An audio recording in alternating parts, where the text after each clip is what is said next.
go. God dang it. Yeah, I can't see you. There we go. All right, I'm going to roll the theme and then we'll start the show. Let's do it. Cool.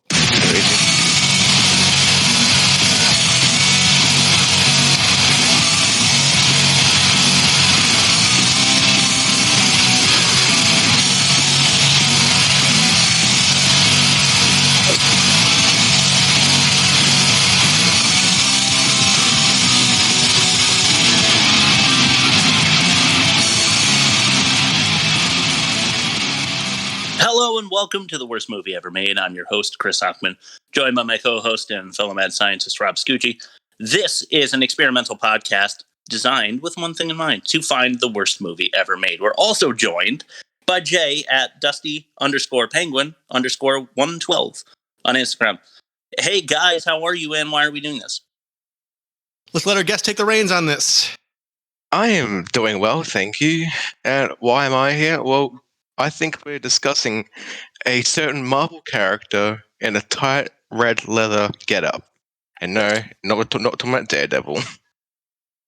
Okay, fair enough. She's not in that getup often enough, in my opinion. I have something on that later. Exactly. Too true. All right, well, we're going to push the pace today because guest episodes run long, and we want to be here for your commute and not too much further. You don't have to do the dishes and listen to us, so we're going to keep it tight. Cool. By jumping into bad reviews. What do you guys say? Let's do it. Okay. Charles Taylor of Salon says, what's missing, apart, of course, from a plot, is any character development. Yeah, that's a fair assessment. I there was nothing at stake at all.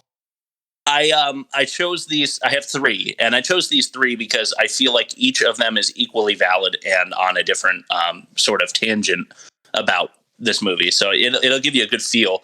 Maitland McDonough of TV Guide magazine says, "Pinup appeal alone does not a compelling movie make." No. I like that angle too. So Wesley Morris, who I'm falling in love with every time I read his little snip reviews. Yeah, they make me laugh. He's from the Boston Globe. He says, as she sashays mirthlessly from one thankless confrontation to the next, it's unclear why anyone would find Garner any more deserving of stardom than certain mannequins. Yeah. It's the classic no one wants to be there syndrome. We often see in bad movies. It's true. Jay, you got any comments on those, or you want to just hear some YouTube comments? Yeah, they're all true. It was a struggle. It really is. I feel like the first fucking 40 minutes of the movie are in the tray. You gotta coffee or something. I watched it last night. I don't remember the ending.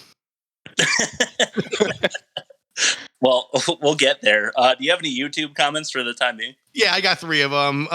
So the first one is, it's amazing how Lucy was in this fighting a wolf, and she's also in Twilight fighting wolves. That's amazing. Yeah. Of all the things, an emergency C-section after 3 months, and the kid grows up to be a healthy adult is amazing. Yes. That Captain Sully Sullenberger guy who saved 190 people in a plane. That's amazing. She fought wolves in 2 movies. That's cool. all equivalent. Right on. Yeah. Next comment. I want this movie, Elektra really bad, and then it's a sad emoji with the greater sign, less than sign on the eyes. Okay. And then my last one, this wasn't a bad movie at all, but the advertising was all about a superwoman in sexy red gear, but come the full movie, there wasn't enough of that, which touches on an earlier point where, it's it's true.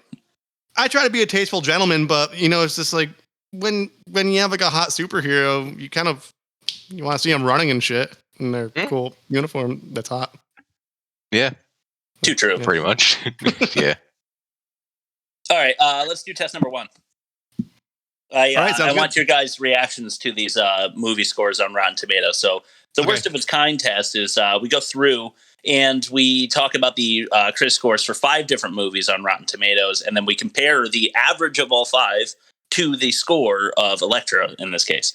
The difference is how bad the movie is. We compare that to the movie worst movie of the season, and then decide if it's the worst of its kind. Meaning, was it the worst of all 6?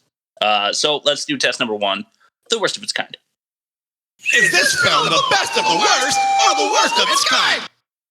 Okay, so the first one I saw was Batman Returns. That's the one with Keaton and Pfeiffer DeVito as Catwoman, and then DeVito as the Penguin. Yeah, you that guys one's like that fucking movie? great. That's great. I love that movie. And Walken. It's pretty damn good. Yeah, it is. It got an 80. Fair. Yeah, Christopher Walken's in it. Like that was like peak Burton in my mind as far as Tim Burton films, like live action Tim Burton. That's when he was like playing all his cards right, for sure. Yeah. I also included the Keaton Batman with Nicholson because I love that one. I don't know that if one's it's really good too. Yeah, I don't know if it's like, it's peak Batman for me, pretty much.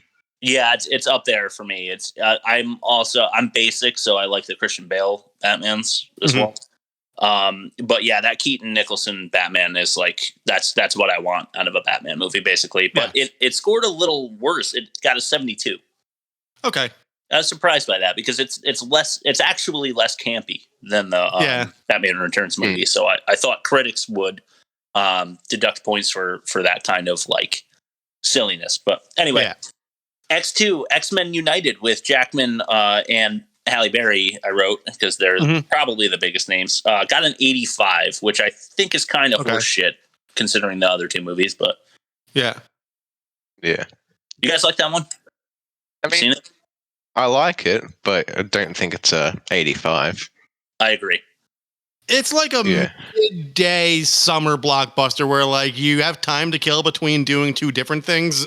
Yeah, you're watching that, but you're also cutting fruit salad or something. Yeah. Yeah. Like have it playing in the background or something. Yeah. Yeah, for sure. A folding laundry movie, if you will. You might notice these have all been superhero movies so far, but I couldn't escape them, so there's 2 more. Blade with Wesley Snipes. 57. I think it deserves a little better than that, personally. Yeah. I haven't seen it since I was a little kid, but I remember... I mean, I know I'm famous for misremembering how good things actually were. The basketball lava. I mean, just that first scene of the film. But the action was great. Like the sword fighting and all that shit. It was cool. Yeah. Jay, you're talking about the like the girl seduces the guy and like brings him to like the whole underground nightclub thing. Yeah. Really cool. Yeah, I agree. I'm not going to say innovative, but I mean, it was creative. Yeah. And then finally, Hellboy with Ron Perlman. This one was surprising to me as well. An 81. I actually don't like that movie. I always conflate it with Little Nicky for some reason. Adam Sandler. I don't know why. I know they're not related in any way. The whole hell theme. Yeah. Just really fucking stupid and kind of based on the devil, I guess. Yeah. I don't know. Whoa. I like it.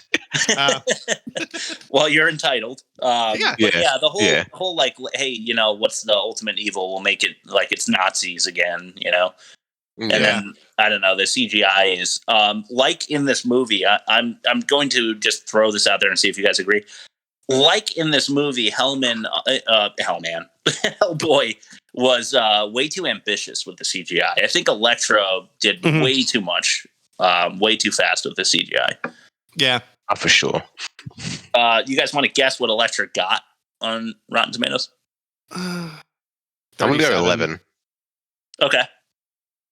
Yeah. So 37. Rob, Jay got it on the button. It had an 11. Yeah. I didn't want to give it a 37. I just wanted to give it more credit because I figured it'd get more credit than it deserved. I actually think it's better than an 11. Believe it or not. Yeah. But I think it's worse than a 37. I think it's like a 22. Like 25, 22. Yeah, somewhere in there. Somewhere in the middle sort of thing. Yeah, so the you guys want to guess the average for all of those movies? I mean, I gave you all the scores, so if you're really good at math, you might already have it in your head. But well, like 75, 80, something like that. I'm shit at math, so yeah. 75, Rob got it. All right. Look at you guys. You're on your fucking game. Yeah. So that makes the difference a negative 64%. All right. Fair.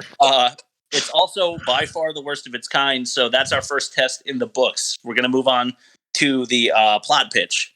That's our second Okay. test. And what we do here is Rob and Jay are going to play the part of Hollywood producers, and I'm going to be the guy pitching the movie to them in the elevator.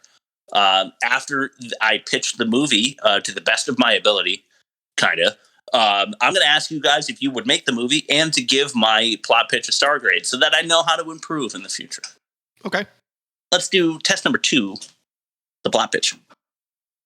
Hey, oh God, hey, man. Hey, what? You want to hear my movie idea? No.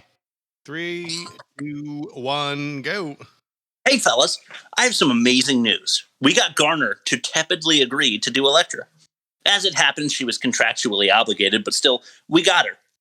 So she's a cold-blooded assassin who does the old, hey, now I have a conscience bit. She decides to save a good-looking man and his daughter, putting her assassin's agent in the line of fire by bringing them to his house. When he's murdered, they run away. They keep running until Elektra's like, that's enough running. Now I'm going to kill you all. They one by one evaporate into a green, aroma-suspicious cloud of mist until her showdown with the lead mercenary. She wins, blah, blah. We don't have much time, though, so I need a yes or no, like right now. Oh, and $43 million. We also promise to put her in a sexy red outfit for like at least 5 minutes of the movie. I already saw Grosse Point Blank in 1997, and it was way better than this. So I'm not going to make the movie, and I give it 0.5 stars. 0.5. Yeah. Okay, Jay. Well, you lost me halfway through with the whole, I'm running, but I'm going to stop. So I'm going to give it a 0.5 as well for that. I'm sorry. This makes my averaging out easy, and that's a no from you as well. You're not going to make this? Oh, for sure. Oh, damn. Okay. All right. So it's a no. Well, that's actually a really brutal start for Elektra, but good because it sucks. Yeah. All right, Yeah. guys. Let's move on to test number 3. This is the meat of the pod. So we're going to do test number 3 and 4, and then it gets a little easier from there. We're going to do the worst dialogue in test number 3. So we're going to go in reverse order, 10-1. The worst line of dialogue will be number 1. The least worst, I don't even know how to say that, is number 10. So you guys get ready for your commentary on each one of these. Test number 3, the worst dialogue.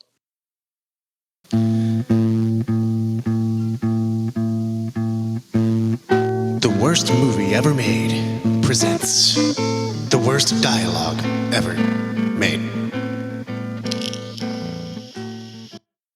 All right, so I had trouble, like, for some reason, just internalizing the like lead bad guy's name.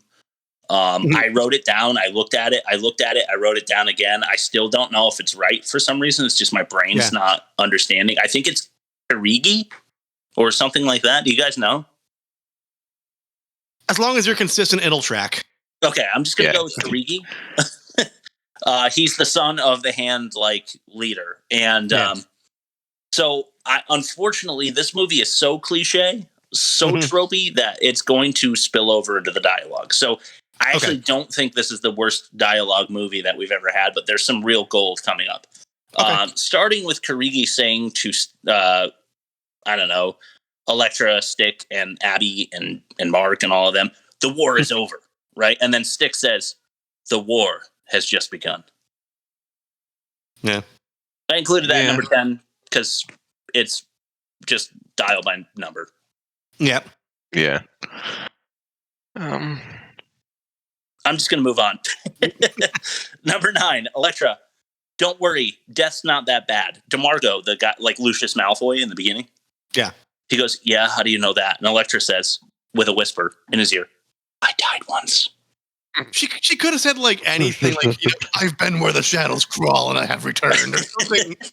She could have said something cool. Like, I wish she said, I've been where the shadows crawl. Yeah. Anything other than that would have been better. Yeah. It was me. I did it. All right, we're going back to Karigi. He says to Elektra in the final battle, now you'll remember. Right? And then he uses some mysterious power to make her remember that it was him, not the devil, that killed her mother. Just introducing a kind of power that I guess, or like he knew that saying now you'll remember would trigger her memory. I don't know how he knew or how he pulled that off, but there you go. Yeah, they never really explained it. Some like circus magician who has like, just like any member of the audience friend is like, and now you remember. It will happen just like that. He's like, he's what do you call that? Like putting person in a trance. Hypnotist. Or like Matthew Lillard's character from 13 Ghosts. Like whenever you touches somebody, he sees all like the shit they saw before they died. Or whatever. Right, but this guy doesn't even need to touch you. Yeah. You just have to say some magic words. Yeah. All right, we're going to a clip here. Okay. Before we go to the clip, I want to say this is not the proper kind of dialogue between a girl who was just had a box cutter thrown at her and her assailant, who she doesn't know. With that said, let's take it to our first clip of the night. Box cutter. Jesus, what's the matter with you? You're gonna kill me. What are you doing here? Nothing. I'm friends with the wheelwrights. Damn it, you cut my friggin' jacket. How did you get in? Front door was unlocked. No, it wasn't. Yeah, it was. Look, people who live here let me come in all the time. Ask anybody. It's broken. So who are you anyways? My name's Al. What'd you steal? Nothing. What do you think I am? Ow.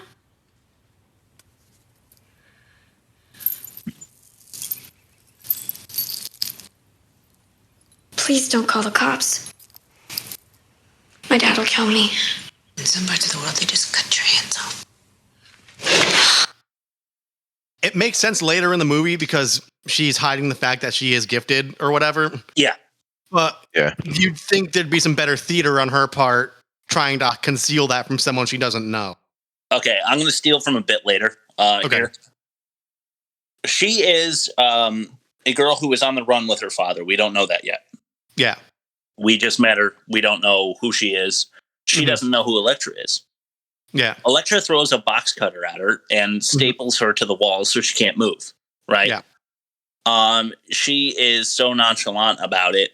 It's I mean, one, you don't want to portray that you are anything but a 13-year-old innocent girl who just had a box cutter thrown at you. Right? So bad job by you not pretending at least to not be around like box cutting, like throwing maniac assailants. Yeah. You know what I mean? On the regular. But also bad job by you, Elektra, for doing assassin shit. With, I mean, you just moved there because you know you have targets in the area, and you're fucking like whizzing around like Batman, disappearing and reappearing in front of her, and like sticking her to a wall with like a knife thing. Yeah, and so it's all bad. But I mean, it could have also been in our next test, the worst acting test, because it's just not realistic at all that the girl had a box cutter thrown at her, and she's upset that it cut her sweater. You'd at least gasp because a box cutter was, a sharp implement was thrown at your face. Any more inches and you'd be dead. Yeah, exactly. Yeah. If that accidentally hit me in the head, I'm dead. So yeah, I think you. If she was probably to the left more, then bam. Yes, my heart would be pumping pretty quick there. Yeah. I think. But then again, I am not training with stick. So, number 6, the height of romance on display here when Elektra says, "I'm not a good person to get involved with." Mark says back to her, "I'm not asking for anything." Then Mark, post-kiss, says, "Sorry." And Elektra says back, "Yeah, I hated that." So she became like a valley girl, I guess. Yeah. What a line. Yeah, not good. We're still not at the bottom of the barrel as far as dialogue goes, especially for the history of the show. But it's getting kind of bad. Number 5, Elektra. All right. this is also in poor taste, but Elektra, where's her mother? Says to Mark. Mark says back, she died a couple of years ago. Elektra says, back in Baltimore? Mark says, yeah, drunk driver. Elektra says back, my mother died when I was young. I should go. I have work. Thanks for dinner. And then pulls the Batman disappearing trick. No, I'm really sorry for your loss. No, this must be difficult for your daughter. Like, makes it about her and then disappears. Mine was worse. Thanks for the fucking steak. See ya. It's like the whole date of, I only see you as a friend, so I'm going to go. Yeah, friend zone immediately. The line, I used to be the treasure in particular. Yeah. So does that mean that she actually was like on the mantle, or like they used to think she was? Because like, isn't there actually only one? Like, so say the ancient, scrolls or whatever. Yeah, I think it's Highlander rules. There could only be one. It's the Matrix. Yeah. It's Dune. Like, there is only one. Right. Star So, yeah. All right, number 2, McCabe. Right. These last two are actually really funny in my opinion. Okay. McCabe. This is when they're all chilling in his house, right? McCabe is suspicious, walking around with a fucking double barrel shotgun. Looks out the window, sees this thing, and he goes, "Hey, get back!" Kablow! And like blows the window out, right? And then Mark runs in and he goes, "What happened?" And McCabe says, "That bird's been hanging around here since yesterday." He doesn't know who Tattoo is, right? Yeah. Like, he has no clue, so he's just really suspicious of birds. Of a bird. Watch out, big bird. Go ahead. I was just saying, watch out, big bird. Don't get in front of him. And not to mention, like, a shotgun blast inside like a living room is gonna fuck everybody's hearing up for the rest of the movie. That's true. I didn't even think about that. There's a good loophole. Yeah. But yeah, I just, Jay, thanks to you, I just imagined him walking down Sesame Street with a double barrel shotgun. All right, let's go to another clip. This is Rob. This is the number one worst little dialogue segment of the movie. So yeah, I better get my drum roll. All right, and what's it called? It's called The Squad.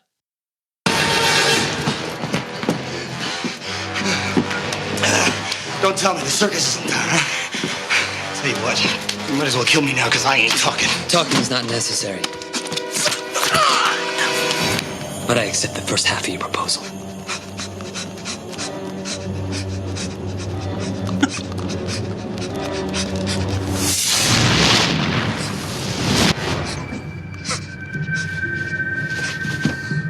They're in the woods.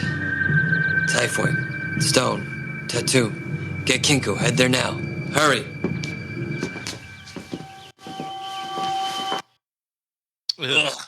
Ugh. Gross. Ugh. Sick. Disgusting. All right, I've got watching the movie now. Yeah, I've got a few notes on that little segment. Circus in Town. There's another tropey. Like, we don't know how to write original dialogue, so we'll just throw that in there because the guy had bullets bounce off of him or whatever.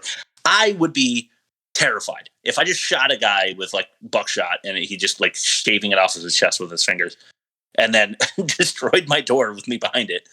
I accept the first half of your proposal. I thought was a very cheesy bad guy line. Didn't make me afraid of him at all. No. But the real spice in this curry to me is when he says Typhoid, Stone, Tattoo, get Kinko and head there now. Hurry. So it's their way of forcing in, like, at least we're giving the characters their names in the movie because they are so insignificant. They're just there to die.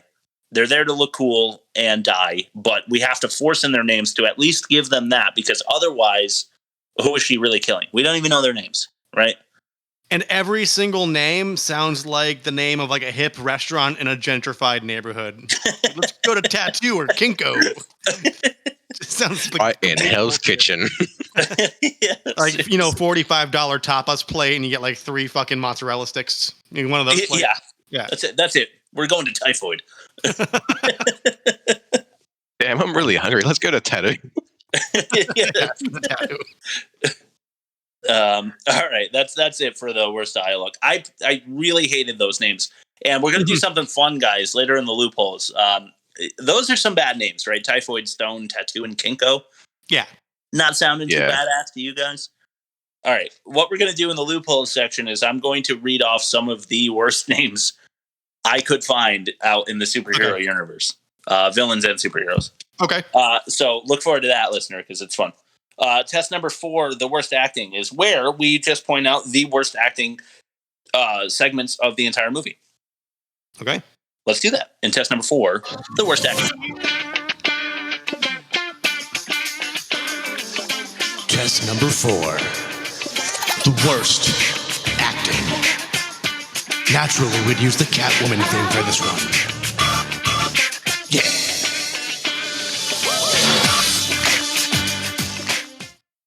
All right, number 1, the Elektra McCabe exchange about her floor soiling DNA was not great. Yeah. I see you guys agree.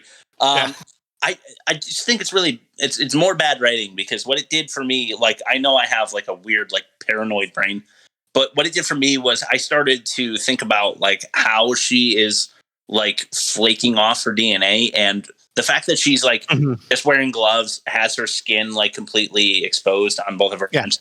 She has her hair in a ponytail, but like her hair's probably going all over the apartment. Yeah. What? I just don't understand, like, who's coming in there to take samples of her hardwood floor while she's not home? Yeah. Yeah. Especially and how do you do that? And she's not a suspect. Yeah, right. She's anonymous. Super stealthy. She's like super duper stealthy. Like, no one knows she's like a ghost, No one knows she exists. She did say to Bauer, "How do you fight a ghost?" Right earlier in the movie. So like, scrubbing is a moot point. Like, she doesn't need to get rid of like her old cabbage in her fridge because she killed someone with a dagger last night. Like, it's not gonna matter. She took a bite out of that cabbage, though, which means that there might be remnants of her saliva that someone can come in and test because they're suspicious that Elektra might live here, and then figure out her whole schedule and when she will leave, so that they can test her hardwood when she's not there, or her cabbage. Take your pick. And there was a bunch of cabbage on the crime scene. Now that I think about it, so that's probably true. It's her calling card. She's like Kingpin with roses, but she just leaves a little leaf of cabbage. It's a cup of coleslaw. It's like, shit, don't have the coleslaw with me today. Oh, can't do it. Yeah, I'm gonna have to take the stuffing out of the stuffed cabbage and just leave the tomato-soaked wrappings here. To piggyback on that, Garner's Soul and Assassin exterior was very hit or miss for me. How about you guys? Yeah. Miss. It was very miss. Yeah. Okay. More miss, because there were times where it kind of worked for me, but I felt very 50-50 about it. I don't think she's a bad actress. I think in a spot like that where she's talking about like, don't put the bags down because I just scrubbed there because my DNA's there. She doesn't have a choice but to sound like a bad actress, because it's just bad writing. I mean, we've talked about that before. When you have a terrible script, it's really tough, I think, to deliver it properly. In the music world, there's a whole thing like audio engineers say is like all the time, like, we're using Pro Tools to like really pump up like a band that can't play that great. Yeah. To make them sound better on the record. And they say you could polish a turd all you want, but it's still a piece of shit. Right. Well, I mean, so she did her polishing best she could. But yeah, this movie is definitely a piece of shit. So this one's quick, but apparently Bob Sapp, you guys know who Bob Sapp is? No. Okay, nope. He plays Stone. He was an MMA fighter in Japan. He's in The Longest Yard. He's like the really big, muscly football player. That's the Adam Sandler one remake. Yeah. Apparently that he was so bad that they literally didn't let him say anything. There were opportunities, and that might be true for Tattoo as well, but we'll get into some of his rhythms in a minute. So Bob Sapp, that gigantic dude who like took that shotgun blast no problem, literally didn't get to say anything at any point. number 3 is a clip. Okay. This one's called "Pain in the Ass." Oh, okay, here we go. I like this movie. I'm not leaving you. You're a pain in the ass, just like you. 1, 2,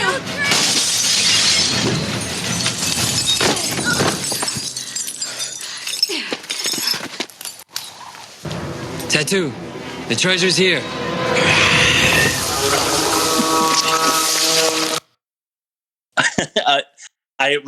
We needed to include the tattoo. The treasure is here. Yeah. More bad dialogue, but why did they have to count? They were Make it running at full campy. speed. Yeah. More or less, man. count out loud as well. Yeah. Yeah.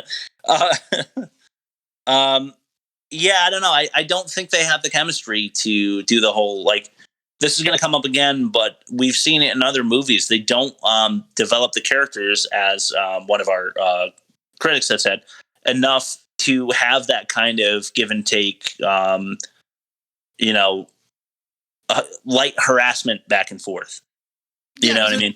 They're doing like the one, like if they had more chemistry throughout the film, it's one of those, like, oh, here we go. Like Yeah. Or they jump or something like that. Which is corny in its own right, but if they establish that relationship, it'd work. Right. And it did, like, to your point, it was supposed to feel like we're taking a gamble, like jumping on the window, but it didn't even really feel that way. Yeah. It was safe. All right, I'm going to move it to number 4. The tattooed dude's sputtering orgasmic channeling of snakes was very off-putting for me. How about you guys? Oh.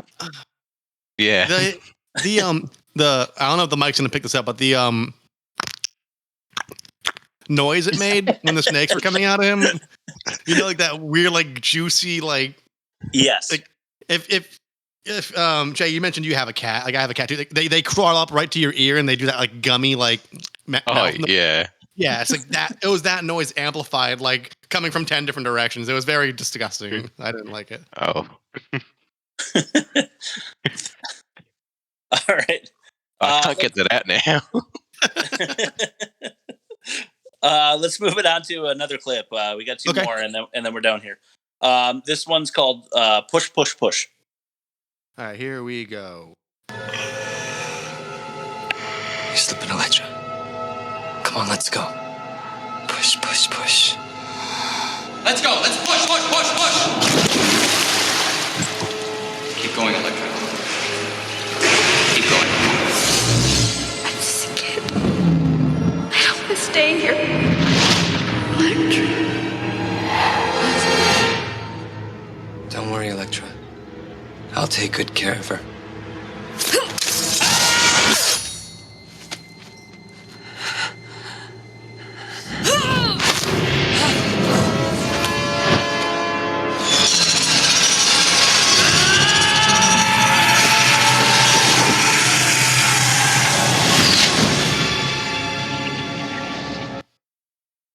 Nice. All right, before we go any further, I want to mention that was a clear Darth Vader throwing the Emperor like into the machine. You know? Yeah. Reference. Jay, are you a Star Wars guy? Oh, for sure. Yeah. Did you feel that? Yes. Because he becomes that like evaporated green mist, but I swear there was lightning and stuff. Maybe I was putting that in myself, but it would have been better that way because he's like the ultimate evil of the movie.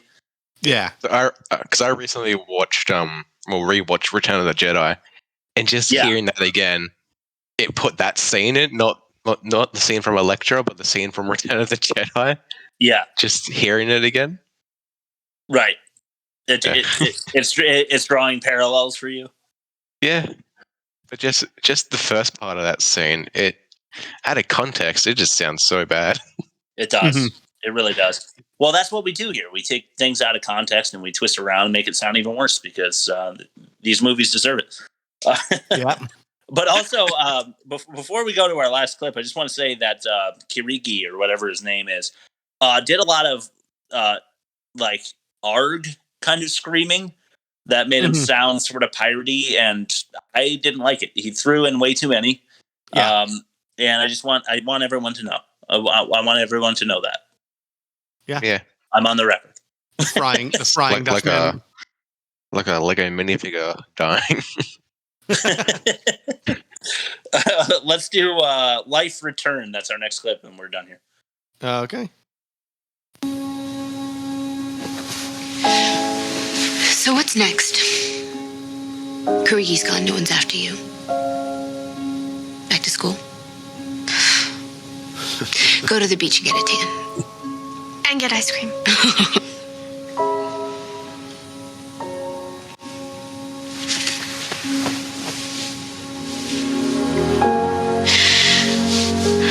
You gave me my life back.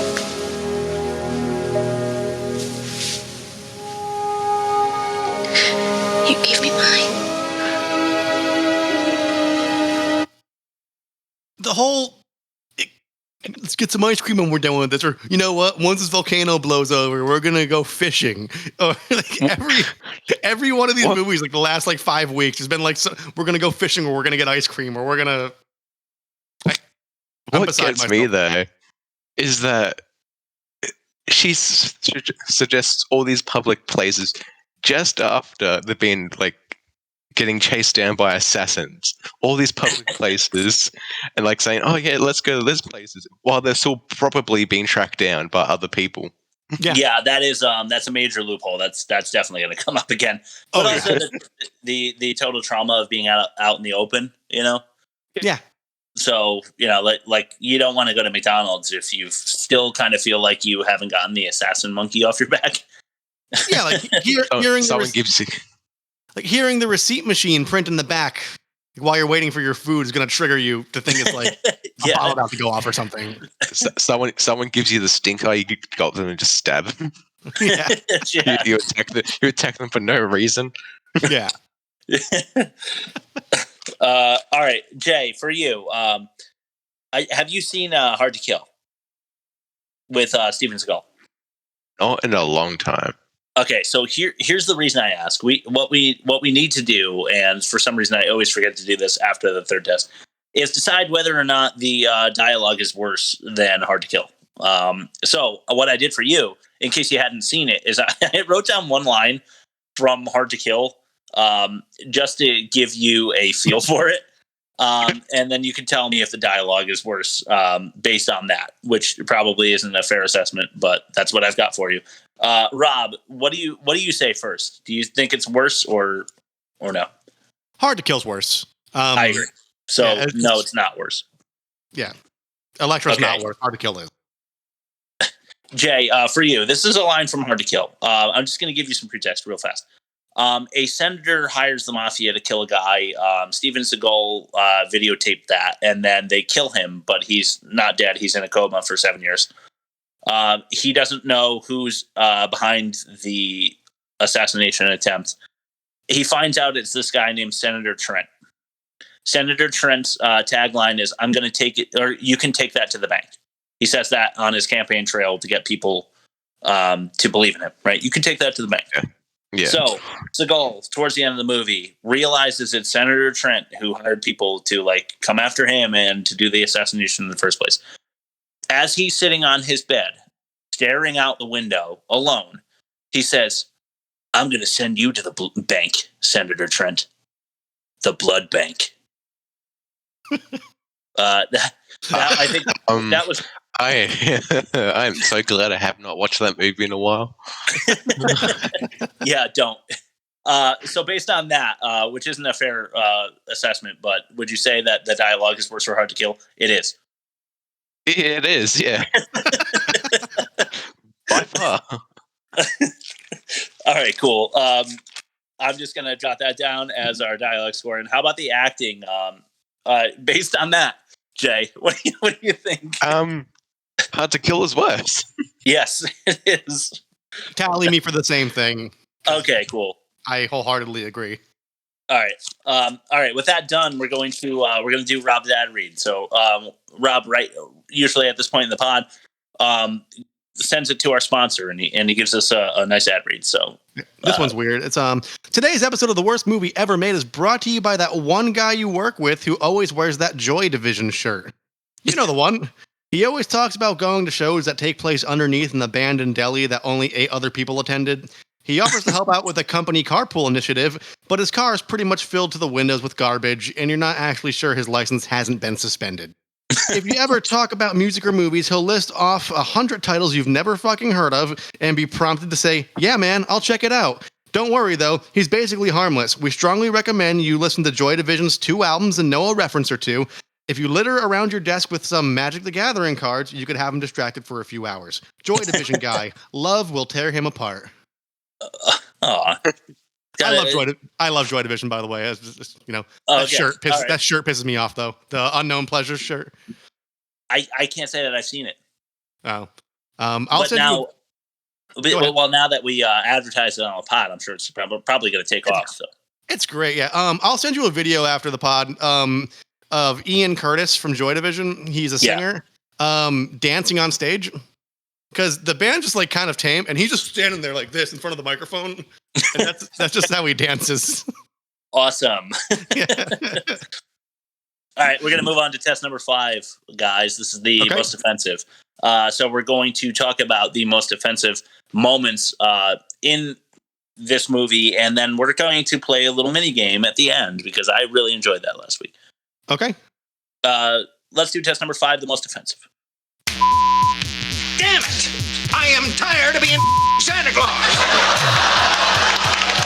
You get your together and you get your ass in the damn car. We're going. Now, damn it! Okay. All right, guys, I'm going to highlight a few of these for you, and then I'm just going to go real quick through the other ones. But if you guys want to open up some dialogue on these, feel free. Mm-hmm. The first one that I'm definitely going to highlight is a super sneaky world-class assassin that infiltrates high-security compounds in a sexy red, cumbersome fashion dress. Okay. That's insulting. Yeah. Real quick, McCabe, and he asked Elektra if she's ever gotten laid. A touch inappropriate. Yeah. Considering he's her agent. Elektra not shaking hands with Mark when they were first introduced was very cold, in my opinion. Unnecessary. She didn't yet know that he was the target. Here's another highlight for you. Typhoid randomly killing a guy on the hand council with a poison ivy kiss. Yeah. Yeah. I mean, why doesn't she pay a price for that? Like, she killed like a high advisor in the hand. Yeah. That's a very good point. She just does the...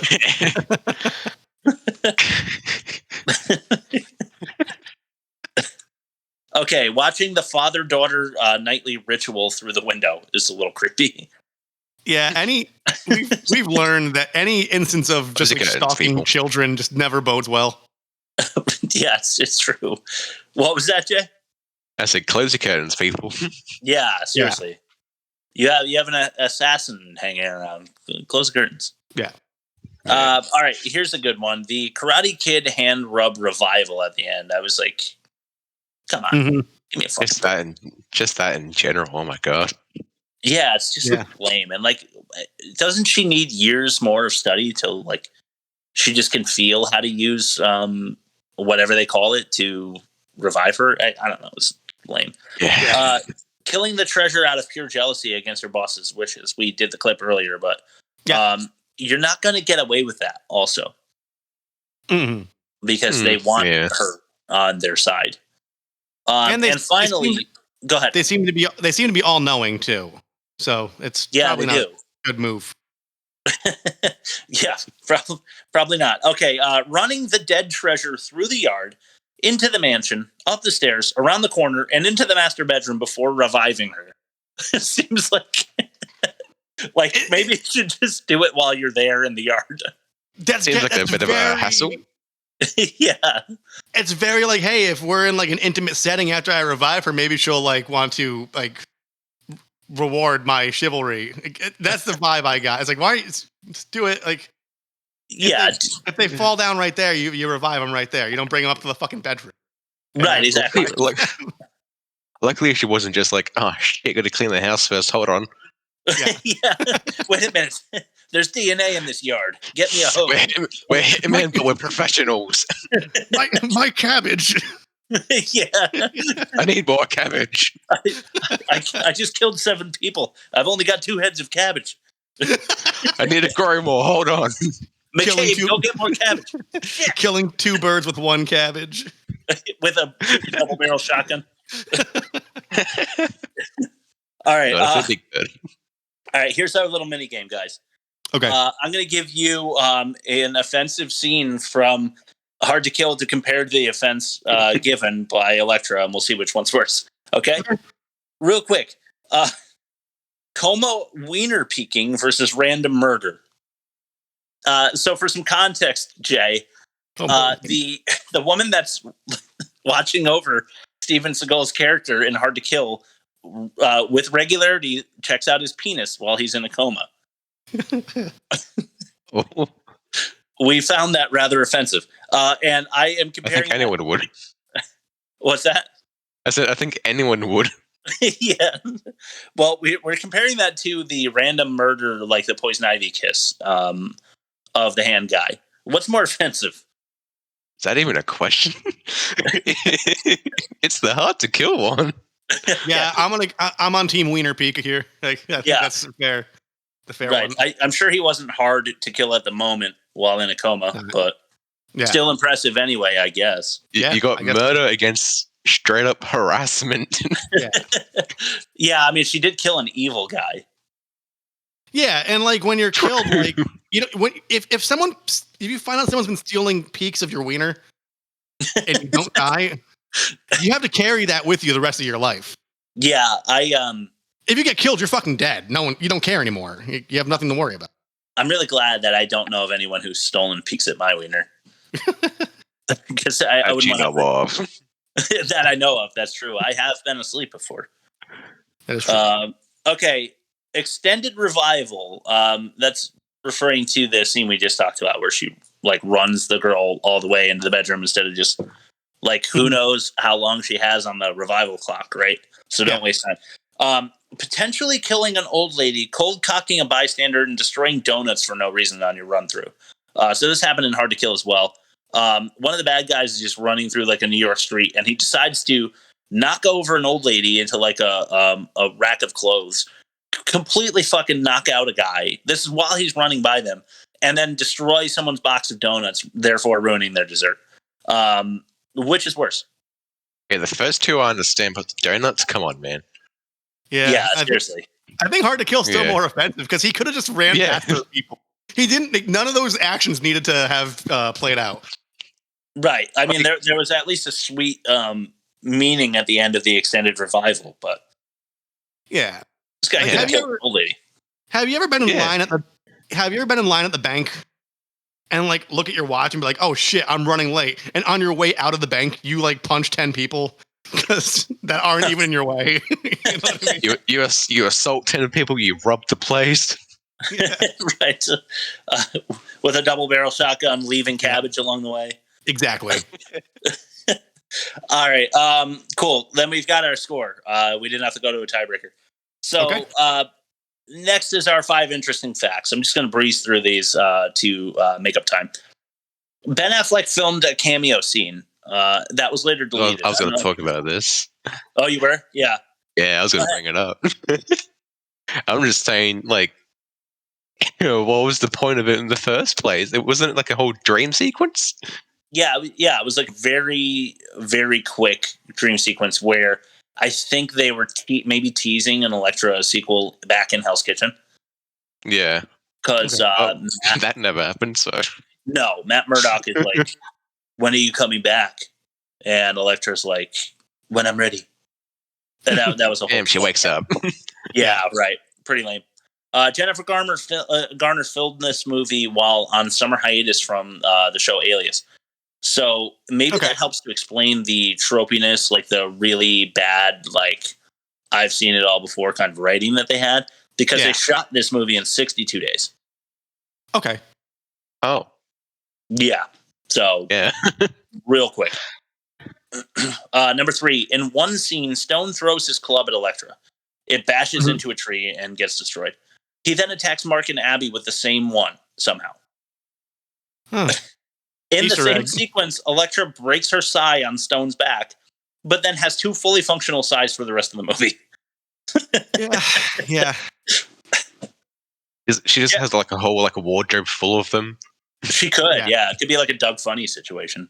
Yeah. Like she's got 10 The red dresses closet. complete with sais in the closet, yeah. Jennifer Garner took major heat for having criticized this film during production. That's number 2. But that teases number 1. Do you guys know what she said? Maybe I'm out. I'm just getting paid. Yeah. Here's what Garner said about the movie during production. She reportedly told a journalist that she felt the movie was terrible and that she only filmed it because of contractual obligations from Daredevil. That's while the movie was being made. Fine.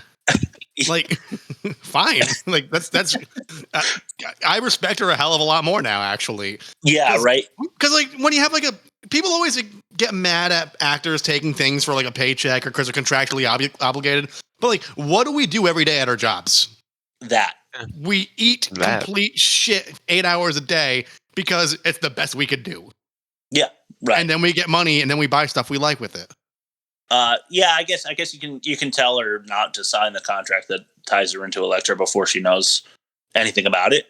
But yeah, but you probably assume better than what she got. I mean, 11 on Rotten Tomatoes is hard to earn. And actors they're the artistic type. They have someone reading the contract for them. All that she knew in going into Daredevil was like, you have to do one more movie. Yeah, and you get to be the lead sexy assassin. Yeah. It's not so bad. It doesn't sound so bad. All right, we're going to do most cliche. That's test number 6. So I'm just going to name, we're doing a lightning round. Get through this one nice and quick. Yeah. I'm just going to name every moment that was super cliche, complete with a clip this week because this movie was so tropey. If you guys want to expand on anything, feel free to stop me, but I'm going into lightning mode here. So sounds good. Here we go. Test number 6, right. The most cliche. All I've got to say is that moving forward, at the end of the day, it is what it is, and we need to know the only constant is change in these unprecedented times. So let's put our best foot forward and our aces in our places, because we're like a family, and we're in it to win it. All right, good or evil narrating intro was, I mean, that I knew immediately starting this movie, it was going to be tropey because there was nothing original about the start, right? Yeah. It's Stick talking, but it's like guy with cool voice introducing the good versus evil battle that's been raging for centuries or whatever. Yep. The final weapon in an ancient war was also included in that, and I just couldn't help but write that down. Mm-hmm. Elektra died years ago. I thought she was dead. Blah, blah, blah. Kind of the Escape from New York kind of deal. Yeah. The evil father-son dynamic for the Hand. Yeah. Yep. So, like, will he succeed? And then succeed. The training montage. We've got some loophole stuff to talk about there. Okay. Oh, yeah. Meds she's not taking. Should I get into this during the loopholes? Yeah, save it for the loopholes. Okay. Round. All right. Assassin's OCD. Mm-hmm. Very Leon the Professional, just like watering his plant. The moral turnaround. She can't kill the neighbors. Yeah. The badass slow-mo evil team flying V intro. That happens twice. Yeah. So I counted it twice. So we're going to number 11. Dad walks in on the bonding. Can Elektra be a mother figure? Yep. Like Terminator 2 is what I wrote. Like, wait a minute. This killing machine could be the father figure to my son. Succeed on this mission and you will succeed me as new leader of the Hand. Mm-hmm. Stick kicking her out was actually a lesson all along. Yeah. Who knew? There was a Matrix dojo scene. Yeah. All right, let's do a clip real quick. Okay. This is called Where It All Began. What do you want? To finish it, you and me. No help from Stick, no help from your father. Winner take all. And when I kill you, the little one is ours. And when you don't, she is free. Forever. Agreed? Agreed. We will meet where it all began. And it will end where it all began. For you, at least. Just want to Jeez. slap myself. Yeah. Wake up from this nightmare. Yep. Am I dreaming right? Or am I having a nightmare right now? I remember watching it.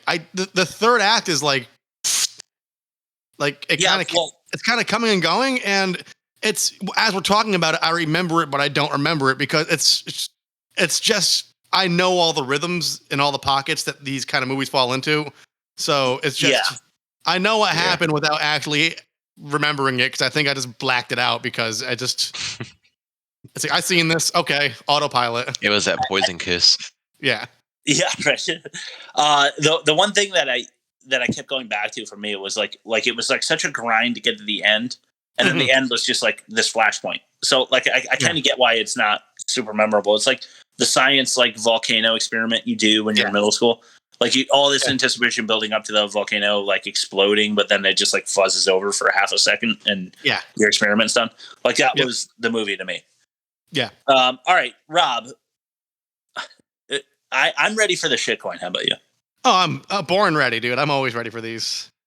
Jay, you got to strap in and hold on to your butt because we're going into the shitcoin where we basically we just shit talk shitcoin salespeople who are really just trying to scam us on Instagram. If you haven't heard this, it's because it's a relatively new segment. But I fuck with people on Instagram who are trying to get me to invest in like a Ponzi scheme, basically. So Rob's going to read the part of the person who is trying to scam us, and I'm going to read what I said back. Please enjoy because this is probably our most popular segment. All right, Rob. All right. Yeah. Whenever you are ready for that bump. All right. Okay, and I just got to pull up the screenshots. Yeah, same here. Go for it. Pulling them up right now. Let's see. That way we don't have dead air. Okay. Okay, so hello, Wave. Wow. How are you doing? This morning has me feeling as foul as a mud-covered wallaby wiener. You? Great. So what's your name and where are you from? I'm Mary from Canada. I'm John Doe from Arkham City, New York. Nice to meet you. I'm a binary expert trader. I do binary options trading using Bitcoin as a payment method, and it's profitable. Have you heard about binary option trade before? Of course. I've yet to dabble. I find myself busy with work all day, and I have another occupation at night. It's very easy and won't take much of your time. Binary option is an online trading Bitcoin. It's one of the highest paid investment treasury in the world. Here you can make twice your investment, no experience needed. Let's say you start trading on binary option with $500. I assure you of earning a profit of $5,500 after 5 days of trading. Binary option trade is the best among all live trading market, and my organization is the best in the BO/FX option trade. We give out 100% guarantee to all our customers trading with us here, and also a 100% bonus addition to your winning profit. That's why I am here. I help individuals for 100% profit guarantee for 10% charges. Hope you understand. Could it help me gather funds for gadget tech and protection? Yes, sure. It's very profitable. What you do is buy Bitcoin, then we proceed to create your trade account with the platform I work with where you will see your profit growing every day. Once your trade complete 5 days, you can withdraw your profit and start a new trade. You there? Yes, I was dispatching some rabble-rousers. I'm here now. I don't have much time. Give me the information quickly, please. Here's a list of our investment plans and possible earning after 5 days of trading. 500 is 5,500, 600 is 6,500, 700 is 7,500, 800 is 8,500, 900 is 9,500, 1,000 is 10,500, 2,000 is 20,500, 3,000 is 30,500, 4,000 is 40,500, 5,000 is 50,500. How much are you looking forward to invest? Let's proceed further. I have millions in capital. I need proof of concept. My father was very successful. He and my mother were murdered when I was very young, in a dark alley, by a homeless man. You're not sending your money to anyone, neither giving your money to anyone to help you invest. It's all going to be in your own account, which you are going to sign with your own email, phone number, and password, which is your privacy. That's very good. I am a very private person. Those who think they know the real me know nothing of my double life. Can I use these emails, phone numbers, and passwords to triangulate the position of evildoers? Only you will be able to log into your trading account. And only I can save the city. I need more funds for upgrades to my bathroom. How much do you have to proceed? Let's get started. I have $3 billion in Swiss bank accounts. I'll not access those. I have another $1 billion in banks spread over the Northeast. Another $400 million in Maldives, a holding facility. Finally, nearly $500,000 invested in tradings, currently fluctuating as the market is unstable. I have cash on my property, and a local credit union holds my personal spending line. I'm willing to invest, but again, I need to see proof that this is not a Ponzi scheme. I do not tolerate crime.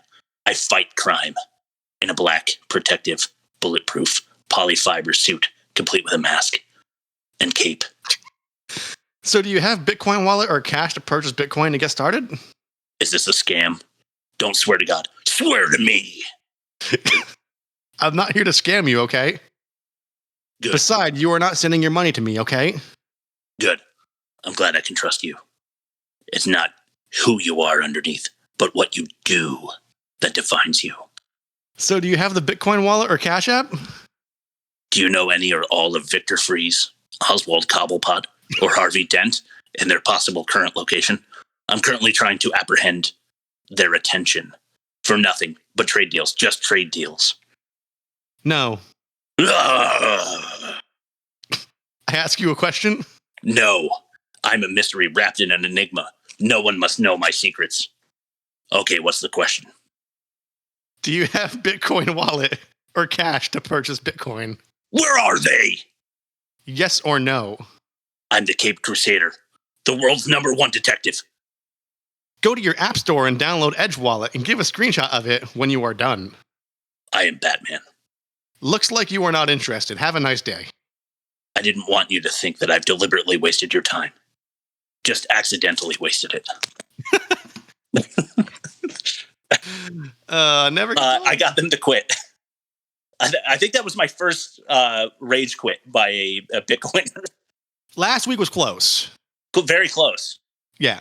Last week they demanded my Cash App or whatever. For God's sake. God. Yeah, so obviously I was doing the part of Batman there, funny enough. Test number 7, the worst graphics. Okay. All right, Or the whole movie? yeah, seriously. I took issue with this movie for a particular reason, and we'll get into that when we talk about the graphics in this movie in test number 7, the worst graphics. Welcome to test number 7. The worst graphics.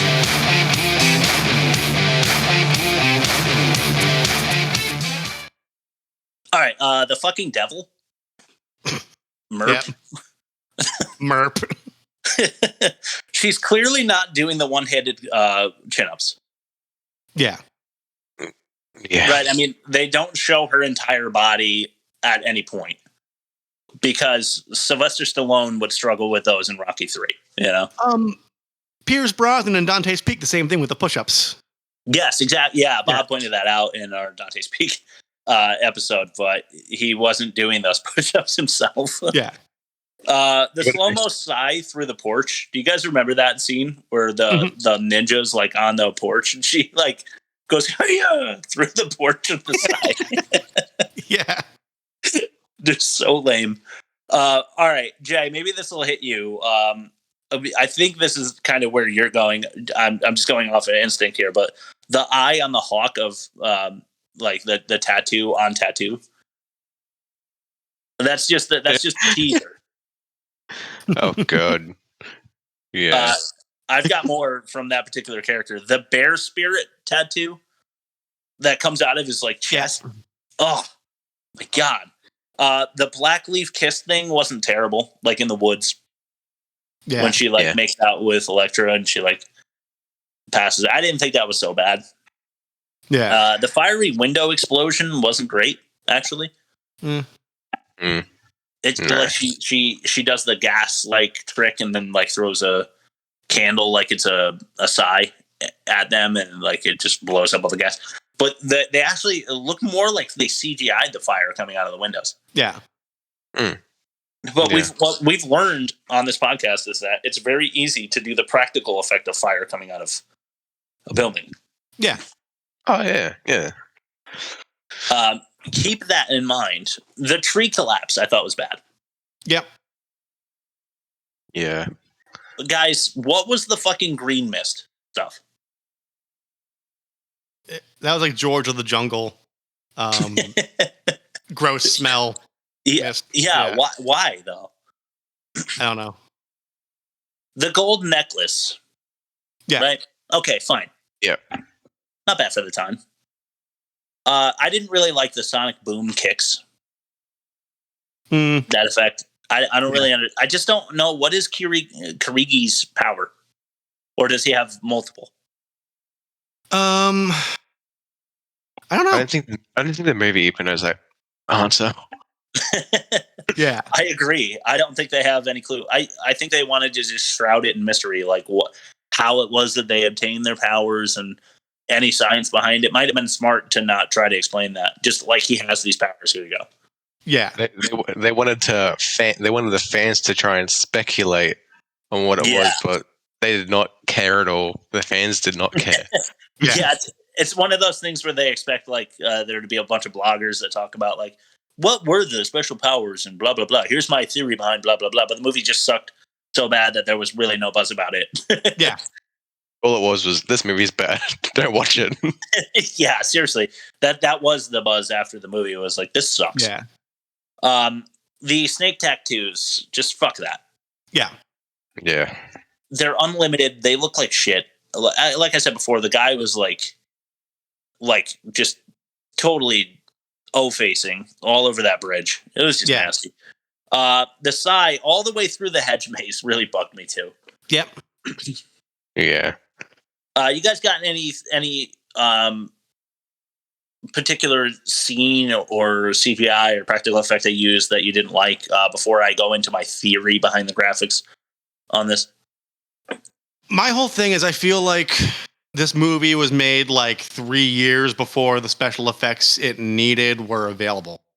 And that's just a blanket statement. Yeah. All right. So, Jay, you agree with that? Yeah, I agree. Yeah. That's kind of, I probably misspoke when I said theory. What I was going to say is that they were far, and I think I probably said this already, but they were far too ambitious with the CGI. Yeah.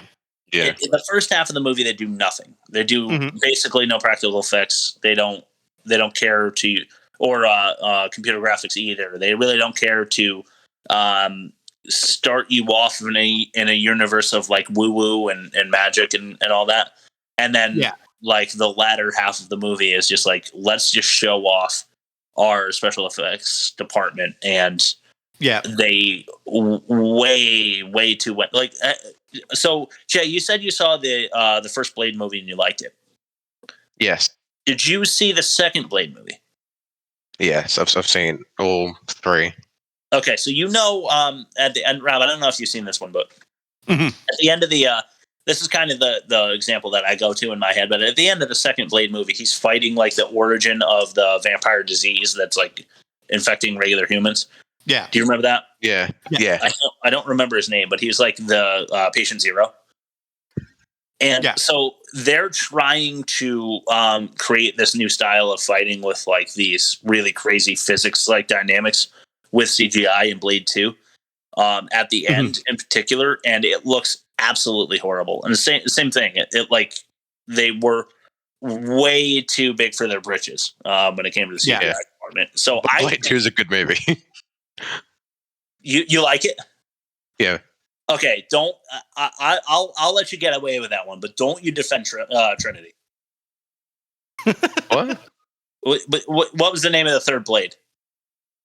Blade Trinity? Yeah, you're not going to defend that one, are you? No, I hate it. Oh, thank God! I really thought we were about to go at it. Oh no, I hate that. Good. Yeah, I was saying don't defend that one because that one just sucks. All right, so I move to elect Elektra as the worst of the two, graphics wise. Yeah, that's fair. Yeah. It's just way too big for its britches, as I said. Yeah. Okay, so Jay, I'm going to open the floor to you. Do you have any notes that you want to go over? Because I'm going into the loopholes thing. Do you have anything you want to mention in particular before we blast out some loopholes of our own? Not necessarily, other than that I forgot that Terrence Stamp was in this movie as Stick. Yeah. Okay. So he does come up in my my loophole section. What else do you know him from? Because I'm going to mention a movie or two. The Get Smart movie. I think he was in that. Okay. With Steve Carell, and also the Phantom Menace, Star Wars Episode 1. He is. Yeah. He's a part of the council or something. He's the Chancellor then. Oh, that's right. Okay, right. He's also I'll just skip this when I get to it. He's also in Young Guns with Emilio Estevez and Charlie Sheen. Yeah. That's it. I forget his name, but he's also in Yes Man. He is like the Yes Man. Isn't he like the Yes Man? Yeah, he is. Yeah. He's pretty wild in that movie. It's not the worst movie ever. It's like a post Jim Carrey peak movie. Yeah. It's Liar Liar, but he says yes instead of telling the truth. Exactly. And it's really not bad. It's kind of funny, but it's not the best. It's a little cheesy. Yeah. All right, so you guys want me to just run into mine and Rob, you can interject. Jay, you can say whatever, say your piece on any of these. Mentioned it already, but Lucius Malfoy. Do assassins have agents? This is why I keep bringing up Grosse Point Blank. Because it's, for those who don't know, it's a rom-com from like 1997 with John Cusack. He's a mercenary who is tired of killing. He's very like, I'm over it, like emotionally and mentally. I'm going to go back to my hometown, to my 10-year high school reunion. So he finds his old flame. They go on a few dates. Dan Aykroyd is the adversary who's trying to get him to join an assassin's union because there's benefits and PTO and like all this kind of stuff. And he gets one last hit before he retires in his hometown, and it's his old flame's dad. Yeah, how about that? It's all because of he doesn't want to join an assassin's union. He wants to be a lone wolf. He likes that lifestyle, but they want him to join like a payroll and like make it corporate. That's not why you would become an assassin in the first place. Yeah. Yeah.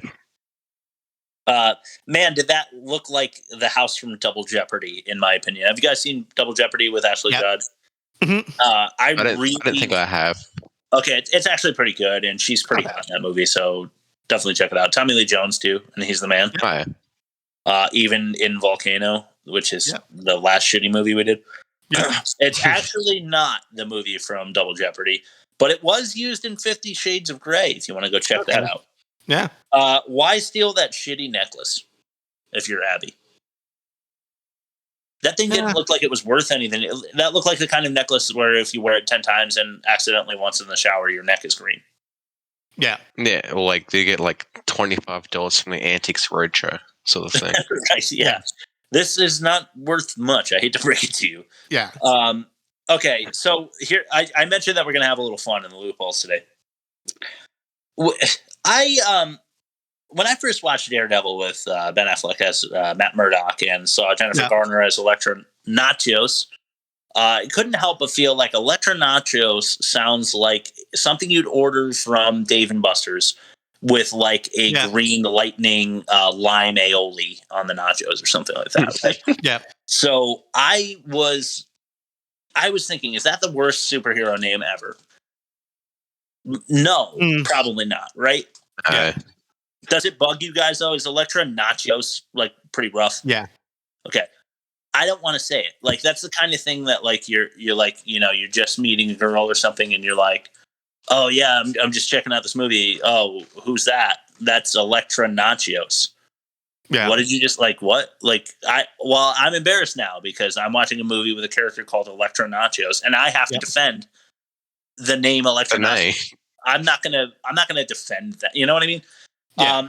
Got me thinking, what are some of the worst superhero names out there? Okay.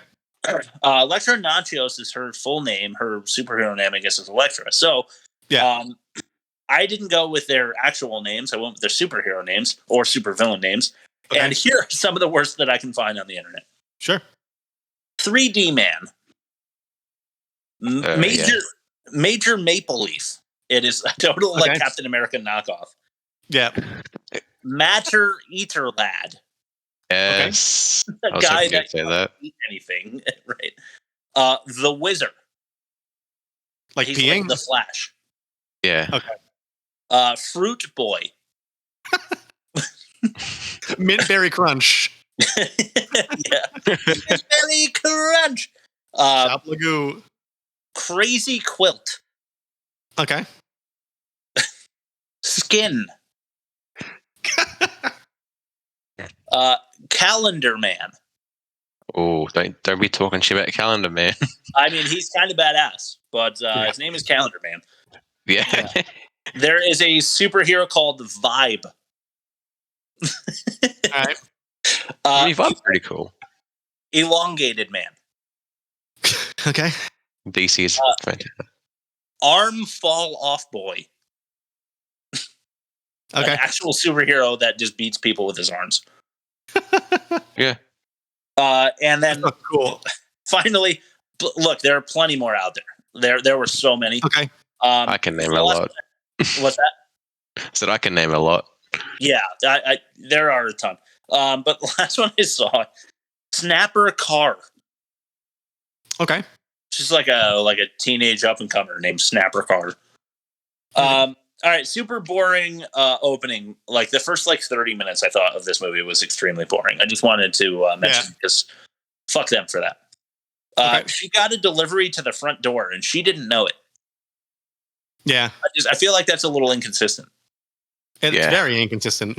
She had a person delivering mail to her front door and had no clue. So if an assassin really did want to get in to test her DNA, she might be sleeping and never know that they were scraping her hardwood floor. She won't do it. We'll send someone else. They send literal ninjas. Yeah. to kill the neighbors. Thought that was pretty cheesy. Stick is in Young Guns and Yes Man, I said already. Why would McCabe sacrifice himself? And that's another question that He had a good thing going. this movie cannot answer. Yeah. It's just not realistic. He was like, do you know how fucked you are, basically? And then it sounded like he wanted to get out and disappear. And then she shows up with them, and he's like, "All right, I'll take the bullet. You guys run." It was like, Yeah. what in the world? This guy is not a good guy. He's an assassin's agent. Yeah. They outrun the speed of sound quick wolf spirits for far too long in the woods. They're running as fast as they can. These things are moving at the speed of a plane through the woods, and somehow they stay away from them for way too long. Yep. Yeah. Elektra, as a young woman, was in the room for the coroner's arrival. She sees him put the sheet over her body. So she was alone in the bedroom for 2 hours with her dead mother. Yeah. I mean, the cops are there. They're sending a coroner in, and they're just like, "You hang out right here with your dead mom." Yep. Stay here. It's fine, Yeah. not going to traumatize you. You won't be afraid to swim in the water. You won't be afraid of the devil in your bedroom. Didn't Kirigi cancel the deal immediately by sending in his troops when they agreed to be one-on-one? Yeah. Doesn't she have license to get her help too? Yeah. Okay, here's a big one for me. What happened to the dad and the rest of the hand? How do we know that they're not still after the treasure? To Jay's point, where it's let's go out in public and get ice cream and do all this stuff. There's probably swarms of people looking for you that have the Jay, ability to find you. To your credit, you did say that earlier. Yeah. How do you know that the hand's not still after her? For all they know, they could be in line for ice cream and they could just be standing right behind them. Yeah. In that line. They're just getting ice cream and there's two ninjas waiting to order. Yeah. In full garb, in full ninja garb with oh my god, it's arm fall off boy. They're just standing in line. The dad's the server. He's the one that serves the ice cream. Yeah. everybody's conspicuous except for them because like they have like the giant like cross katanas on like their backs and they're just wearing full regalia, just standing in line. I'll have a mint chocolate chip. Why couldn't Kirigi chase the running Abby and Elektra down? Like he has to call in Tattoo and Stone and whatever. He can move like vanishingly fast. He like look, that scene where he's like throws all the sheets in the air and then he's running around like he's trying to run into the next room so his dog doesn't know where he went by throwing up sheets and then escaping real quick. But he does it like a flash, dude. He's like over here, then he's there. He's like the wizard. He's so fast. And I just don't understand why he can't keep up with Elektra and Abby like jumping out a window. Yeah. Just go kill them. Okay, they advertised the movie as Elektra in red. We kind of alluded to this. Yeah. It's maybe 10 minutes of the movie at most. Why is it that they don't show her in the sexy outfit more than just the beginning and the end? I don't know, but like, the thing I guess it's tasteful because they're trying to get out of like the whole like objectifying type of thing. Because remember we were talking about in Batman and Robin or Batman Forever where like they deliberately showed Batman and Robin suiting up and like pulling up their leather pants so you could get a butt shot. Yes, so, a nice butt shot. Yeah. So you can like get one late. The bat nips. Yeah, and you can get the butt shot that's later. Oh, go ahead. I was about to say that's just mainly for what was it, Batman and Robin, the whole bat nips thing. Yeah, and then they did it so you could specifically see Alicia Silverstone's butt later in the movie. They're like, we did it to them, we could do it to her. And like, even when Elektra was running up the stairs, like it was tight shots from like the torso up. Like they were very careful not to show her scantily clad. Yeah, I don't know. You go. No, mine's a little off topic. Okay, I was gonna say it because like, and yet they don't show it. And like for your point of, they don't want to do the whole objectifying thing, but yet they promote the movie saying, "Here she is in the whole red skimpy outfit," sort of thing. Yep. Yeah, you can't have your cake and eat it too. Like if you're gonna advertise it, it's contradictory. Right? Exactly. It really is. I read somewhere that Rob Bowman, the director of the movie, he had actually filmed an R-rated version of the movie, but had to like take back a lot of the scenes and stuff. Okay. But I don't believe that because I haven't there's deleted scenes out there that have nothing to do with any R-rated anything.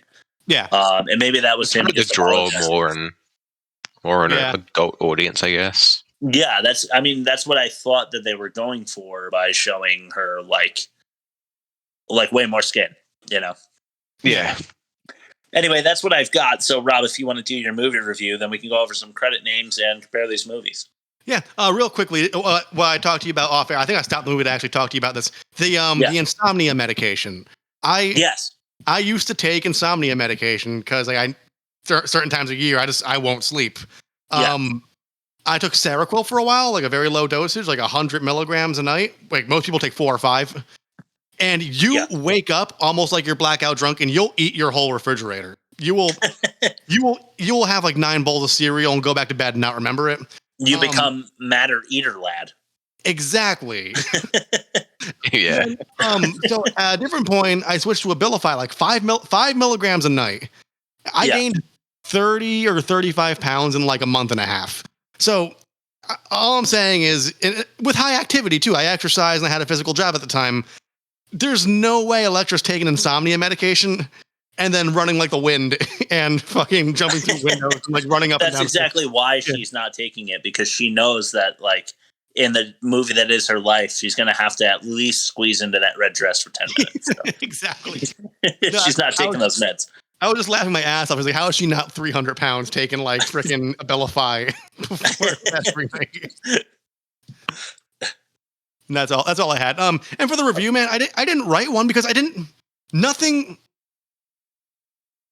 feel anything when I watched this movie. You ever just like have one of those days, like I didn't even have a bad day, but like you ever have one of those days where like everything just goes a certain way and you feel nothing? Yes. That's how I felt after watching Elektra, during watching Elektra. Like nothing's happening. A bunch of stuff's happening, but I don't care anymore.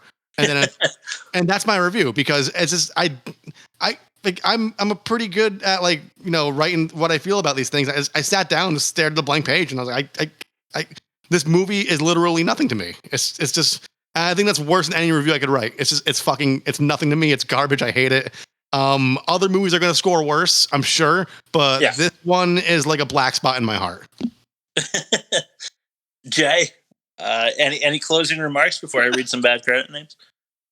All I can say is that I fell asleep during the first 30 minutes of the film. Yeah, I believe I had to take it back, and I'm like, yep, why did I take it back? I didn't really miss much. Yeah. Yeah, seriously. It's that boring to begin with. And then when it gets fun, like they don't know how to do fun. So yeah, it's just a big turd. I hated it too. All right. So here are some names that rolled in the credits at the end. I always pay attention to those to find ones that I think are kind of funny. I'm going to escalate these. So to start, they won't be that funny, but by the end, hopefully I can get you guys giggling. These are actual names of people associated with the movie Elektra. Starting with what I thought was a cool name, actually. Corbin Fox. Okay. I think I've heard that before. If my name is Corbin Fox, I feel like I'd do well. I don't know. Yeah. Not that I'm not, but if my name is Corbin Fox, you just kind of have a cool, like an edge to you. Yeah. You'd be getting calls for shitty Marvel movies. Yeah. Yeah. Woo. Steve Sherlock. Okay. That's kind of Rob Waterbeak. All right. Yeah, it's all right. This is a return customer. Ling Yang. Yeah, we see him a lot. Yeah, very close to Yin Yang. Just had to throw him in there. Craig Pup Heath. So his nickname is like Baby Dog Pup. Okay. Peter Salmon. All right. Peter Salmon. Salmon. Yeah. Why do you say it like that? Because that's how it's pronounced. In joke that nobody understands. Yeah, that is a running. So Jay, to get you into the loop, that I was watching a basketball game all these years ago when Rob and I worked together, and that night these two announcers were like at each other's throats, which was you just don't hear that much. And there was a guy who's playing basketball whose last name was Salmon. But one of the announcers was like, there goes, whatever, Gregory, I forget his name. Kev's going to kill me for that. But Solomon, and the other guy was like, it's salmon. He's like, Solomon. And the other dude goes, why do you say it like that? And just like so dry, he goes, because that's how it's pronounced. It was like, I came back into work the next day and just had to explain to Rob that I've never seen announcers be that like shitty to each other. The flat hatred. Yeah, the flaccid hatred, like because that's what you call it. Yeah, that's how it's pronounced. Clay McGee. Okay. Clay McGee. That sounds pretty normal. Yeah. BCS O'Connor. Okay. I don't think you should be allowed to abbreviate that many letters. Beat, torture, suck. Like, what is it? That's a good question. I won't venture a guess. Chad Buckmaster. All right. I'm digging it. That sounds like the name of a high school movie, like, a teen drama movie at a high school, and he's like the top jock. Yeah. He's the guy that can shoot the most skeets. Yeah. Weedy Rosenletner. Okay. First name Weedy. It wasn't in quotes. Amber Wren Brisky Cohen. All right. Is that 4 names or? That's just one person. Jubin Dave. Huh. That sounds like another superhero. Right. Kevin Monkey Stuckman. Okay. Daniel Augie Scarcello. All right. Augie's a weird one. Yeah. I just don't know what that is. Like, what is the full version of Augie? Yeah. I'm not quite sure. 2 more. All right. Nancy Wetzel.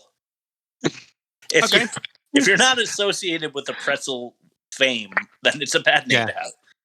If you can't be like, yeah, well, my great grandfather started Wetzel's Pretzels, Yeah. then it's a shitty name to have, I think. And finally, Jeff Titcomb. That's the winner. Yes. Yeah, there we go. We found it.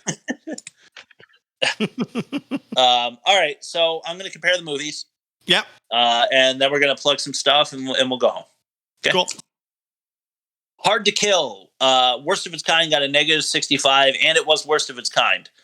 I say that this is a wash because Elektra was negative 64% and worst of its kind as well.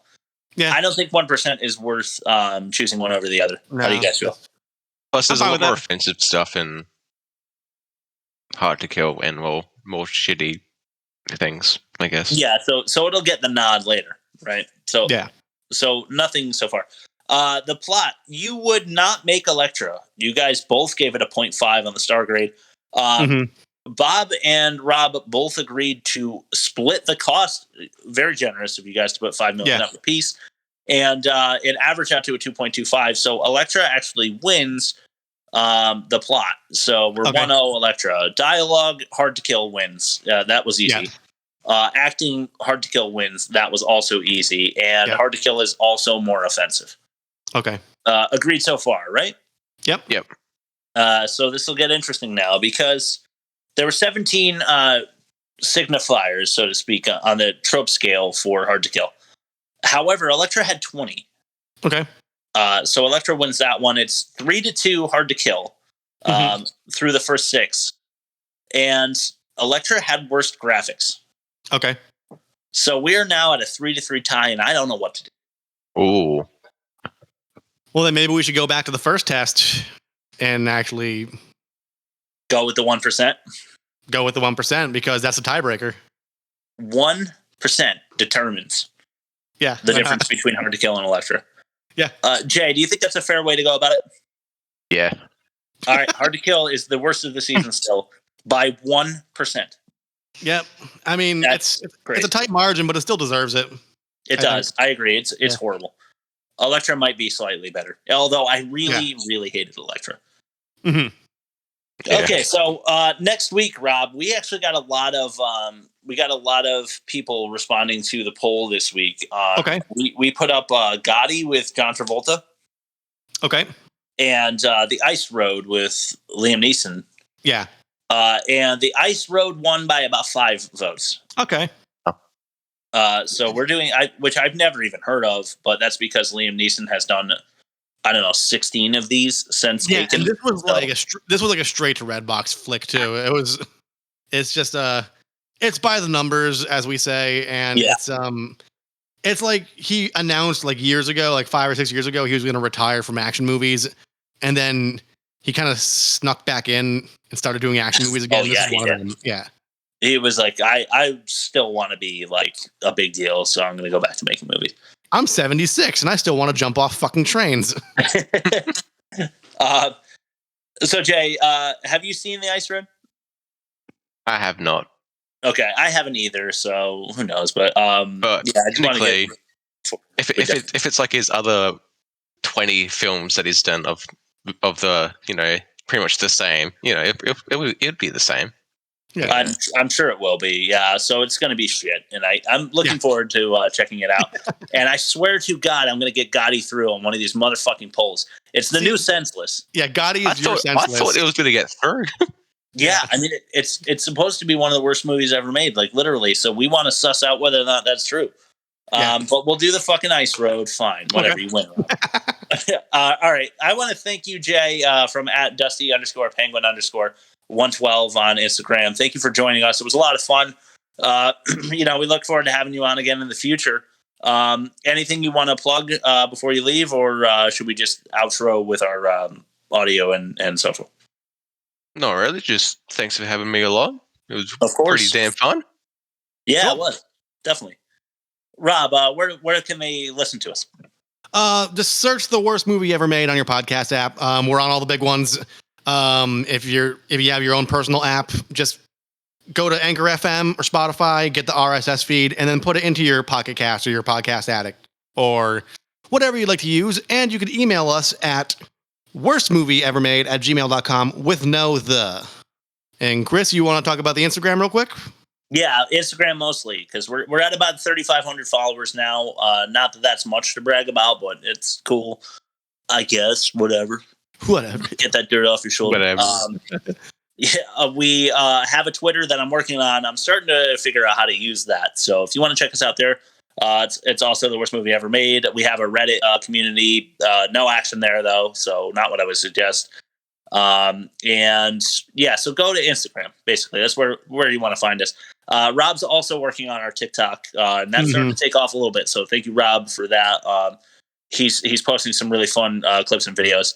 I don't understand TikTok, but Rob put in some work to understand the teenager's mind a little bit better. So thank you again, Rob, for doing that. When I close my eyes, all I see is broken glass and cigarette butts. It's just all my life is now. In reference to our most recent TikTok, I'm going to play us out with the music I did for the Elektra post I made. So thanks for listening, guys, and we'll see you next week with the Ice Road.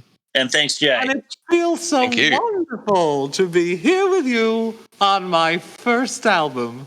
I'm so happy, lucky me. I just go my way, living every day. I don't worry, don't agree. Things that bother you. I'll let it go for another second. Things that bother you never bother me. I feel happy and fine, living in the sunlight, loving in the moonlight, having a